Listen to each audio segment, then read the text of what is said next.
As we come down the home stretch of my video series, I'd like to spend a little time talking about the value of a good financial advisor and why I believe that I've chosen the most noble profession there is. So let's start by debunking a myth about investor education. A lot of people, a lot of do-it-yourself discount advisory services would have you believe that investing is easy. All you need to do is get a little bit of investor education, and it's easy to find success investing without the assistance of a good advisor. So let's talk about investor education. Sometime in the mid-1990s, a company called Dalbar began trying to measure the long-term results obtained by the average equity fund investor and then compare that information with the performance of the S&P 500. They then began publishing an updated comparison every year, which they called their quantitative analysis of investor behavior. Dalbar was building an intellectual demonstration of what every seasoned investment advisor already knows from bitter experience, that through a system of hardwired behavioral propensities, the average investor not only underperforms the markets, but significantly underperforms his own investments. The way to explain this in one sentence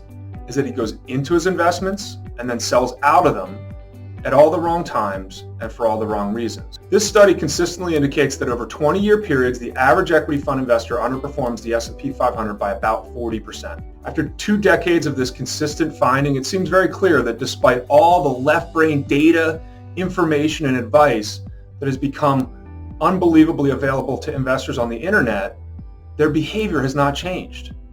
Investor education doesn't work. Herein lies the importance of your investment advisor as a leader of your behavior rather than a manager of your investments.